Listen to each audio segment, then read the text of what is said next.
waxaan xisbi ahaan ka hadlaynaa xariga xaqdarrada ah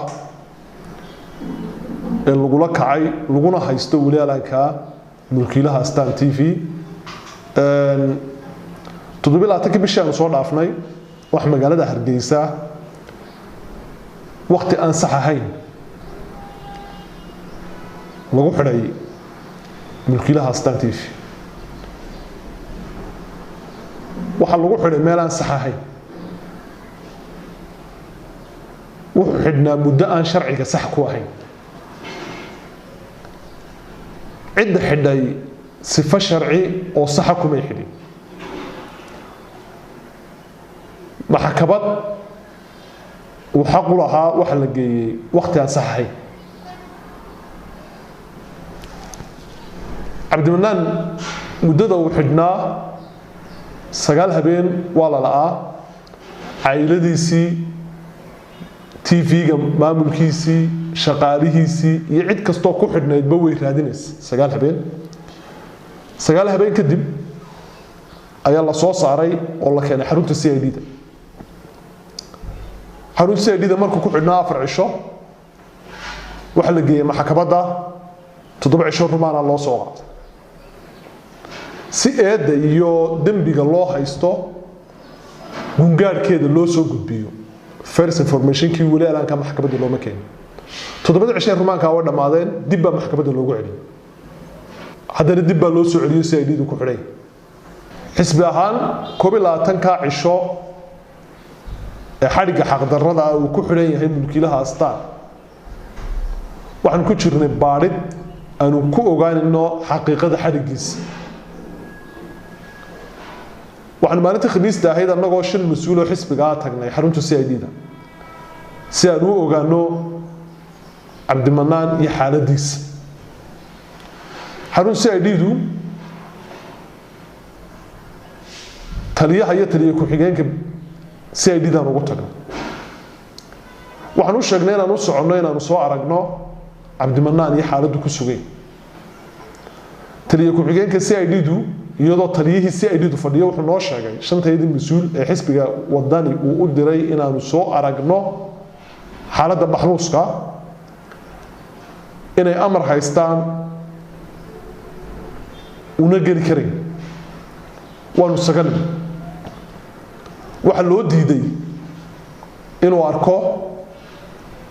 ururkii suxufiyiinta waxa shalay toolo ugu dambeysay loo bariyay inuu arko aabihiyo magaalada sawirku lagu soo gaaray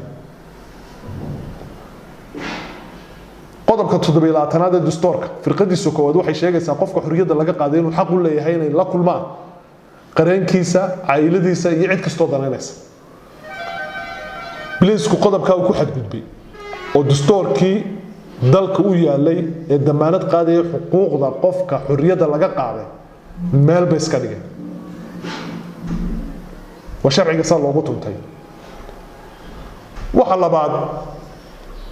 oo dastuurku qodobkiisa 7 firqadiisa labaad ay leedahay qofka xorriyadda laga qaaday wuxuu xaq u leeyahay 48 saacadood gudahood in maxkamad lagu geeyo 12 cisho kadibna maxkamad baa la geeyay garsooraha maxkamadda fadhiya marka qofka noocaas loo keeno xeerka ciqaabtu wuxuu sheegayaa ilaan xoolo qofku ma aha cidii soo qabatay inuu iyaga xabsi ka dhigo qofka maxbuuska lagu tacadiyayna xorriyadiisa oo celiyo garsoorkina taas kama dhicin waa sharciga marka labaad lagu tuntay ee kiiska gudihiisa markaan ku hadlayno dastuurku wuxuu damaanad qaadayaa oo dawladnimadeenu ay damaanad qaadaysaa qodobka 8aad firqadiisa 3aad waxay leedahay muwaadiniinta Soomaaliland si sharciye ku jooga waxay leeyihiin xuquuqaha kale ee muwaadiniintu ay leeyihiin qofka ajaanibka ee sifa sharciye dalka ku jooga wuxuu leeyahay xuquuqaha muwaadinka kale ee dalka jooga uu leeyahay marka laga reebo xuquuqaha siyaasiga mooyaan waxaan ka warqabnaa Cabdimanaan inuu hantiile yahay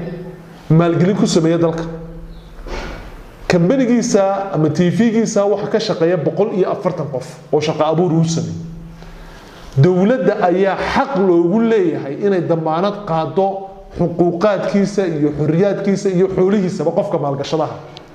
tani waxay muujinaysaa haddayna dowladnimadii Somaliland damaanad qaadi karaynin xuquuqda iyo xoolaha qofka maalgashadaha inay dunida hore ugu soo dhiiran karaynin inay maalgashato dalka xukuumadda Somaliland 30 sanadood dunida waxaanu ka iibinaynaa dimuqraadiyad iyo dal horumar ku tallaabsanayna ceeb iyo cambaar baa maanta qaranka ay ku tahay qof aan Somaliland muwaadin ku ahayn oo sifa sharciya ku joogo oo maalgelin sameeyay in xorriyadiisa si dhayala inta looga qaado sidii xoolihii xabsi lagu haysto ceebtaas cidda qaranka u soo jiidaysa cid kale ma waa cidda xilka dalka haysa maanta waana xukuumaddu mas'uul kama aha dadka Somaliland gudaheeda jooga waxay xukuumad u tahay oo xaqooda iyo xurmadooda ilaalinaysa muwaadiniinta kale Somaliland dunida daafeeda jooga tallaabada noocan ee xukuumaddu ay siyaasadeynayso arrimaha ganacsiga conflict of interest ku abuurmaya dawladnimadii ahayd inay ilaaliso danaha ganacsi ayaa dawladnimadeena in isku bedeshay shirkad ganacsi oo cidba hadba cid ku socota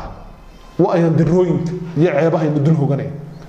hadii tani ay socoto waxa bari toolana suuragal ah ganacsatadeena daafaha dunida ka shaqeysata inay iyaguna halis noocan oo kala galaan gudub ayna ganacsatadeenu qaadi kareen waxaan leenahay xukuumadda u soo jiid عدة الحل والأقضية علماء صنادين سياسيين جناح ستلة وحن ضاون كرنا معها حسبيان أنه وعنبارين أن حرقة حق الرضا سومالي لأنها ككعب وحكريه إلى هي نفتي سكحرم وظلمها حديث القدس لا يوحي كله يا عبادي إني حرمت نفس على ظلم dulmiga nafteeda ka xaraantimeeyay ilaahay war dulmigu waxa dawladaha roga war dulmigu waxa dadka roga war dulmigu waxa dulliga keena dulmiga yana dugsin Somaliland arinta Cabdimanaan waxaan xog kala ku helnay inta uu ku jiray xabsiga in handadaad iyo hanjabaad loogu geystay in la yiri xitaa waraaqa saxiix oo dastuurku xaraantimaanay qodobka 7 firqadiisa saddexaad ba xaraantimaanaysa in aan qofka lagu dirqii kareynin isagoo maxbuus xorriyada laga qaaday inuu wax laga qoro ama wax feer bala ama wax maxay tahay labada midnaba wax ka xara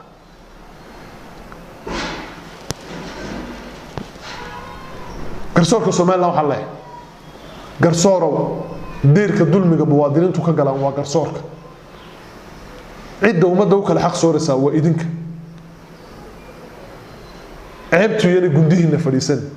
قدوميها محكمات الجبل كهرجيسة قدوميها محكمات الرفعانكا يقدوميها محكمات الصلابة